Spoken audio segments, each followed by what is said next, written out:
আপনার খাবার পুলিশ খাচ্ছে এরকম নাকি? জি, আমার অফিসের যে স্যারের নাতির আজকে আকিকা অনুষ্ঠান, নাতির হয়েছে। আরে কথা বলতে হ্যাঁ, আকিকা অনুষ্ঠানের খাবার নিয়ে আমি পুরান ঢাকা থেকে পুরান ঢাকা থেকে এসেছি। আসার পরে এখানে কোথাও আমাকে আটকানো হয় নাই। খাবার ছিল 181 প্যাকেট খাবার। এখন আমার মোবাইল তারা নিয়ে গেছেন, খাবারগুলো সব পুলিশ নিয়ে গেছে। প্রিয় নেত্রীর আদেশে দেশের জনগণের সেবা করতে নামছে, সারাদিন এত কাজ করছে, খিদা তো একটু লাগবেই। খাবারের মেনুতে ছিল খাসি বিরিয়ানি। আকিকা অনুষ্ঠান উপলক্ষে গরিব দুঃখীদের মাঝে সে খাবার বিতরণ হবে। তার এবং ওই বিল্ডিং এ যারা আছেন, ওই বিল্ডিং এর সমস্ত লোকদেরকে মেসের সমস্ত ভাড়াটিয়াদেরকে আমরা দাওয়াত। যাদের হক মাইরা খাইলা তারা কখনো মাফ করবে না। শয়তানির সর্বোচ্চ মাত্রা বুঝি একেই বলে, যার যাই হোক আমার মজা করা চাই। তাই তো চলন্ত ট্রেনে যাত্রীদের ভিজিয়ে দিতে এত আয়োজন। সামাজিক যোগাযোগ মাধ্যমে ছড়িয়ে পড়া ভিডিওতে দেখা যায় কয়েক যুবক রেলওয়ে ব্রিজে, এটা ইন্ডিয়াতে ঘটছিল, বাংলাদেশে না। মোটর সাইকেলিস্ট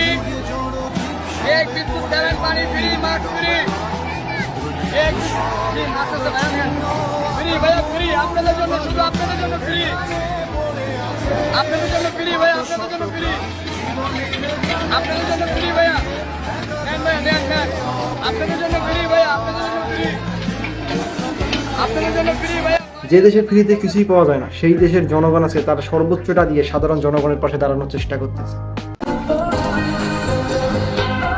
আগুন দাও দাও করে জ্বলছে, তখন আমি হেলিকপ্টারে করে পানি দিলাম যে অন্তত এইভাবে পুড়ে যাচ্ছে, সব হেলিকপ্টার থেকে পানি ছাড়ো।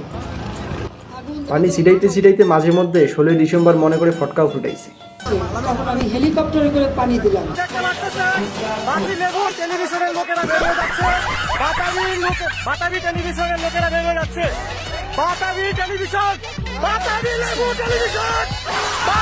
বাকি যেটুকু সম্মান ছিল সেটুকু শেষ। বাতাবি লেবু টেলিভিশন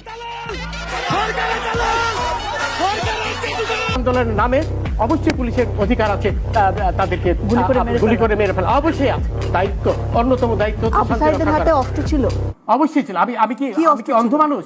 তার হাতে লাঠি ছোটা ছিল, আমি নিজে দেখেছি। লাঠি দিয়ে সে মেরে আপনি শোনেন, আপনি তো একা দেখেননি নাকি? আরো অনেকেই দেখেছে। সেটাই বলছি, চলে আমিও দেখেছি। শোন প্লিজ, এই ধরনের রাবিশ কথা বলবেন না আমার সাথে রাবিশ কথা বলবেন না। আমিও দেখেছি। উত্তেজিত হবে আস্তে চাচা, উত্তেজিত হবেন না। এই বয়সে যদি হার্ট অ্যাটাক করেন, বাঁচার চান্স শূন্য। আপনি আবার আমাকে উত্তেজিত করছেন।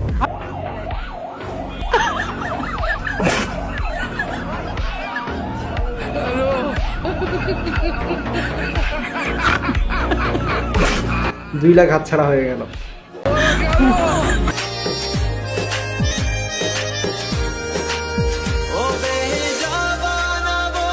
আমার বাবা একজন মুক্তিযোদ্ধা, উনি 2 নং সেক্টরে যুদ্ধ করেছিলেন। আমি মুক্তিযোদ্ধার সন্তান, কিন্তু আমি যতদূর জানি যে বাংলাদেশ সরকার যথেষ্ট সুযোগ সুবিধা আমার বাবাকে দিচ্ছে, আমার ফ্যামিলিকে দিচ্ছে। বাবা প্রতি মাসে 20,000 টাকা ভাতা পাচ্ছে, এটাও একজন সরকারি চাকরিজীবীর বেতনের চাইতে কোনো অংশে কম না। সেখানে আমার প্রয়োজন নেই তো যে আমি অন্য একজনের চাকরির সুযোগটা নষ্ট করার। বাকিরাও যদি বুঝতো তাহলে তো হইতোই। মুক্তিযোদ্ধাদের এত সুযোগ সুবিধা দেওয়া হয়, আরো দেন, এতে কারো কোনো আপত্তি নেই। কিন্তু তার ছেলের ছেলে একই সুযোগ সুবিধা পাবে, এটা কোনোভাবেই কারো কাম্য না। আমি যতটুকু সুবিধা পাচ্ছি, আমি পড়াশোনা করতেছি, আমি পড়াশোনা করে আমি আমার মেধা দিয়ে বাকিটা যেতে চাই। আমাদের মাঝে উপস্থিত রয়েছেন বাংলাদেশ ছাত্রলীগের সংগ্রামী সভাপতি, ঢাকা বিশ্ববিদ্যালয়ের আইন বিভাগের মেধাবী শিক্ষার্থী জনাব সাদ্দাম হোসেন। শুনলাম 1 ইয়ার পার করতে নাকি 3 বছর সময় লাগাইছিল। মেধাবী শিক্ষার্থী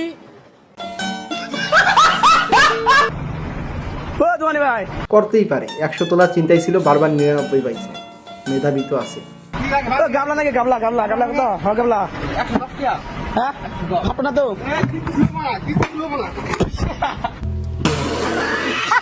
বঙ্গবন্ধু আমাদের জাতির পিতা, আমরা সবাই তো বঙ্গবন্ধুর সন্তান, তাহলে আমরা সবাই তো মুক্তিযোদ্ধার সন্তান।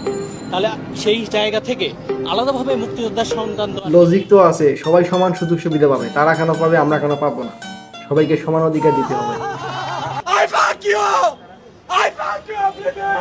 তো আজকের ভিডিও এই পর্যন্ত। ভিডিওটি কেমন লাগছে অবশ্যই কমেন্ট করে জানাই দিবা। কেমন লাগছে, ভালো লাগলে অবশ্যই চ্যানেলটি সাবস্ক্রাইব করে দিবা, যাতে নতুন নতুন ভিডিও দেখতে পারো। তো আজকের জন্য বাই।